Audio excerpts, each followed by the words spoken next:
BOZ to the ING here. We got our fights to make after UFC 325. A pretty good card. Let's get straight into it. First up, Volk fights the winner of Movzar versus Lerone. It was just made today or just announced today. We kind of knew this was going to happen. It needs to happen. One of these guys should have been fighting for the title already. But that's not what we got. We know it's a Paramount era. They want some stars. They want some big names and stuff like that. But I think after one of these guys wins, it's going to be an undeniable, undefeated fighter. They're both undefeated, of course.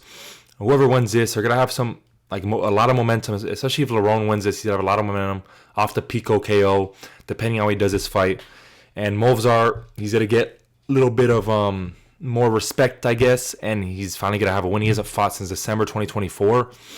So a very long time. It was a great fight with Aljo, though. I think people forget how good that fight was. And they don't give him respect. Keep saying he's boring. His last few fights have been fun, but he's a guy. It's like he needs the opponent to make it fun. He's not just gonna go out there and make it fun. But in this fight, I think as of right now, I'm gonna go Movzar. I think the pressure from the wrestling is gonna be enough to get it done, like 48-47. It'd be a very close fight. Movzar could definitely pull this out. I'm obviously not gonna watch film on it yet, but once we get closer to that date, obviously I'll make a good prediction. Hopefully get the pick right. But as of right now, I'm going Movzar. And I think against Volk, this is going to be a good test for Volk. I think it's going to be a very fun fight either way, whoever wins this, because it's going to be a fun decision. I don't think Volk's going to finish either of these guys. But I think he beats both of them because it's like, against Volk, you're not going to outpoint him. We saw with Diego. Diego's very dangerous. He's not as skilled or as technical as both of these guys, but you're not going to beat Volk by a decision. Like, it was close with Diego, but these guys don't have the danger factor that Diego has, like the power in the hands. They don't have submission game. They just have more technical ability, which is what Volk thrives at. We've seen it against Max Holloway. We've seen it against all these guys he fought and taken them to the decision or even finished them. He just beats the shit out of them. Not beats the shit, but he just out-techniques them, out-skills them, and takes them to a decision. That's what Volk does. Obviously, Islam's the only one, but that's Islam. He's one of the best ever. And he's a welterweight champ now. And Volk was up a weight class, so... But yeah, I think Volk takes this one, and I think it'll be Movzar he fights. So this fight's happening in March. Maybe these guys turn around August, September against Volk, and because I know Volk hurt his shoulder or something leading up to the fight with Diego, the second one. So yeah, I think this fight will be made August, September. I'd say some pay-per-view in the U.S., maybe Canada. I feel if they go to Canada. But on to the next one. The loser of the main event, Diego Lopes, should take on Yair Rodriguez. An absolute no-brainer. The Cologne clash from UFC 314, one of the biggest cards last year with Volk on it, of course. They have that whole thing at the presser where they're talking shit to each other, calling each other pussy. It should have been made, I think it was almost made for Noche, Diego said, but Yair turned it down like he does with every other fight. And Yair, he's kind of a nobody in this division right now. He's not. His best win is... His only good win right now is Pitbull, but it's not even a good win. He went close fight with Danny Gay. Like, come on now. I just don't think Yair will accept this, honestly. I hope he does, but I just have a feeling he won't. But it's like, who are you going to fight? You're number 3 in the division. You're either going to get like a Gene Silva, a Steve Garcia, power punchers, who are will power punchers, or like a Zalal, an Aljo, who are both good, very good submission grapplers. You're kind of fucked at the end of the day. You are fucked, Yair. So either take this fight with Diego, which I think you're fucked as well. Obviously, Yair's way better on the feet, way more technical, diverse, but he's not as powerful. Diego has a crazy chin. We've seen that before, which is actually a detriment to him, in my opinion. He's like, I don't know. It could be a detriment, but it couldn't. Like, he could have used it more in the Volk 2 fight, just going forward and trying to make something happen, but he didn't. And his grappling is going to be superior in this fight. See if he get his wrestling going. I think if he was able to do that to Volk, get Volk in a pretty dangerous position, he'll be able to do that to Yair. I would go Diego by sub, maybe sub in this fight. But hopefully they make this, because Yair just got surgery. Diego broke both his feet, so maybe summertime I think they'll return. I think Yair is targeted for spring, summer, and Diego will probably be back in summer. Give him like 6 weeks in boots, not really walking, and then like another few weeks to recover, get back to 100%. And then, like, not a few weeks, maybe a month or two, because I just broke my foot over the summer. So it took me a little while because I didn't rush it. And it was my first time going through, so I had to recover my back after I broke my foot. Because then after I broke my foot, it was like June and July I couldn't walk because it got worse in between. June and July I couldn't walk. August I started like lifting just very light, like no weight on my foot, just like machines and stuff like that. And then September I was able to lift a little bit. October I started getting into the athletic movements. And then November I started getting back into playing stuff, like because I play basketball. And then my back started fucking up, and then my knees, because like they just couldn't take the load. They were out for so long. I had to condition those for that month of November, and then December I was able to get back to 100%. So it took about 5 months for me. Diego, I think maybe 3 or 4, because this is not his first rodeo with broken feet or broken bones. So I think it'll be good. Next up, Armin Sarkarian versus Benoit Saint Denis. Talking a little bit of shit recently. Benoit's like, fucking Armin, I'll take your spot. Armin's like, BSD's never going to be top 5. But I think I was going to match up BSD with the winner or loser of the BMF, but I feel like they're not going to be able to quickly turn around as much. I think BSD's going to be able to fight again, or looking to fight again maybe May. Not April, May. I'd say May. Maybe April if he wants to do quick versus Armin, because I think Armin's ready to fight.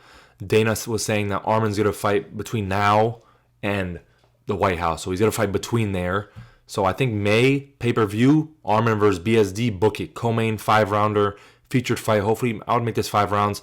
I think it's an interesting fight. I think Armin wins. I think Armin could get a TKO. Like, he's a better wrestler, better grappler. They both have similar styles on the ground, I feel. Like, where they like top position. They're very dangerous there from ground and pound, from subs. But I think on the feet, Armin's going to have a speed advantage, a technical advantage. It's going to be open stance, so it benefits BSD a little bit because he get his body kicks going. But it's a very interesting fight. I could see Armin like hurting him on the feet, because Armin's explosive, he's athletic, and BSD, he looked bad against Dan Hooker on the feet. Like, he just looked, I don't know, but I think this can make a fun grappling match. I think, and they have a little bit of beef going on.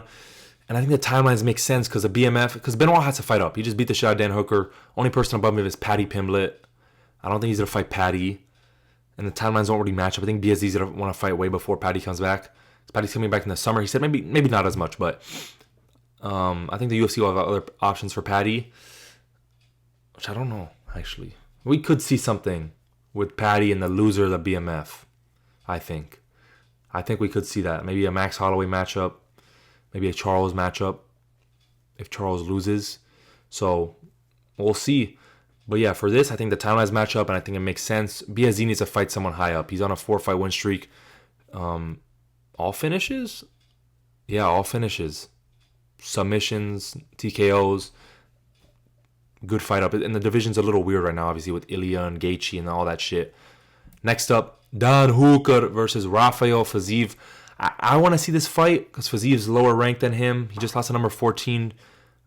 Dan Hooker just lost to BSD. I think it was 6 versus 9. I think this would be a really fun striking battle. Fiziev might TKO him, but this would be fun, I think. Maybe in the summertime. I know Dan Hooker called out Michael Chandler for the White House, but I don't want to see that. Could be fun, but I have something else for Michael Chandler. I could see them getting like a Ziam and Manuel Torres to fight these guys, though. That's the only thing. I could see like a Ziam versus Hooker, a Torres versus Fiziev, like something like that, or Torres versus Hooker, Ziam versus Fiziev, something like that. But I would want to see this fight. I think it's a fun fight, and 2 little vets in the UFC could be pretty fun rankings wise as well. It's not too bad of an option, but I could also see them being fed to contenders at this point in their career, coming off. Dan Hooker's been losing to everybody. Like when he gets a good high ranked matchup, so maybe they feed him to a prospect. Same thing with Fiziev. He's 1-4 in his last 5. I know the injury was there for one of them, but 2 to Gaethje. But getting knocked out by Rufi it's not that it's a bad look, but it's just you just got knocked out by number 14, coming off a pretty bad loss where he didn't look too good. So I think it's a fun fight, but I could also see them getting fed to prospects as well. So I wouldn't be surprised by that. Next up, Mauricio Rufi versus Mateusz Gamrot. I could see Paddy Pimblett as well, but I think Gamrot's a little bit better in my opinion for a matchup. I think Rufi could come back in like the May time versus Gamrot, April, May. Maybe on the Miami card, maybe on a fight night late in April or May, same thing, fight night. pay-per-view. Rufi, I want to see his grappling again. This could be it could be an interesting matchup. Because the thing with Rufi, when I see with him, because Patty, I feel like he beats the shit out of Patty. I was thinking Patty, but he might beat the shit out of Patty. Because Patty has no fucking... He could back up Rufi maybe, but Patty also likes to back up. That's the thing. But I think Patty's chin is going to be a little deteriorated, and Rufi will find that shit, honestly, in a fight between the two. Because... Patty's got to be working on his wrestling, maybe against him against the fence, but I don't know, man.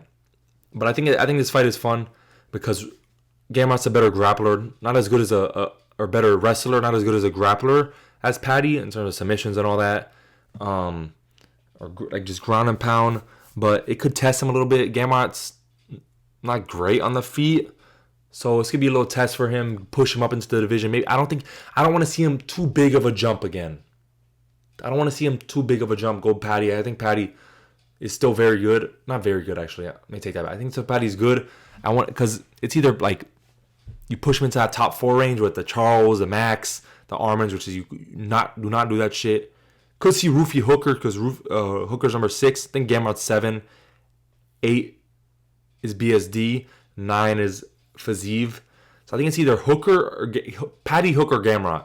For Rufi, I want to see Gamrot fight. Test his grappling a little bit, but not a dangerous grappler that will submit him. So I think this makes it is better for his star power a little bit. Then Taliesin Teixeira versus Shamil Gaziev. Gaziev, good little step up for him. Or not Gaziev. Teixeira, good little step up for him. Does it need to be improved? Because you could give him like Spivak versus Delija, loser, but I think I want to see this a little bit. I think he's right above at number 11. Taliesin Teixeira is 15. Tuivasa was 12. I think this makes a little bit of sense. And it could be a pretty fun matchup. So yeah, I think Taliesin Teixeira is not that good. Neither is Shamil, but could be a little test for Taliesin. Next up, Killian Saukield versus Benio Dariush or Michael Chandler. Either one. I couldn't decide which, because I feel like on Michael Chandler's side, you have someone who is going to be more exciting, probably, who's a bigger name, who's going to make the fight a little bit more fun, in my opinion. I think he still gets like subbed or something in this fight. Maybe TKO'd, but I think subbed. And it's just a bigger name to propel Killian Saukield up because I think he has a lot of star power now. He's another Australian guy who they always have a lot of backing for their fighters. And then Benio Dariush, on the other hand, it's like guaranteed finish probably at this point in his career. TKO, his chin's fucked. And Killian Saukield's a finisher. TKO, submissions. It's a bad matchup for Benio. And if they want to keep that finish streak going, they could go with this matchup. Either one, though, I think Michael Chandler is the better option in this fight. Next up, Billy Anacona versus Modestas Bukauskas. Modestas Bukauskas, in his last fight, got to step up against Nikita Krylov. Struggled in the grappling a little bit, if I remember correctly. I know it was like a week ago, but I kind of forgot that fight. Got TKO'd. He got a shot up. Now he has to fight down. I think Billy Anacona gets a a good step up into the rankings. Someone right outside the rankings who just got their shot and failed. And we can maybe see Billy Anacona's grappling a little more, his kickboxing a little bit. I think it's a good, fun matchup. Next up, Cam Rawson versus Roman Kopylov. 2 kickboxers going at it. Roman Kopylov, he's in a losing streak. Hasn't looked great his last few performances. Cam Rawson looked a little shaky versus Cody Brunge at times, but Cody Brunge is a little tricky. He has some potential in the division. Cam Rawson trains with City Kickboxing. I think it's going to be a fun matchup and propel him up some more. If he wins, it's a good win. He's the real deal on the feet. And then maybe give him a grappler after that, test his grappling a little more. And if Roman Kopylov wins, Cam Rawson, but yeah, I think this is the one. And lastly, Jonathan Mikalev called out Neil Magny. I think you make that. It's always good to give these guys a step up in the division and give him Neil Magny, welterweight division, the gatekeeper. Mikalev wins this, maybe gets another one after that, and then gets a shot in the rankings. But I think Neil Magny's a good one for him, a good little test. He's going to be competitive in the grappling, maybe. Maybe he gets an early sub. Maybe he gets a TKO on the feet. He does have some power. He looked a little sloppy, though, and slow, but still he has some power in those hands, Mikalev does, and he's a big guy. I think it's a good matchup for him. Get a finish here. It propels you up well. So Those are my fights to make after UFC 325. Let me know what you guys think down in the comments and subscribe for more. See ya.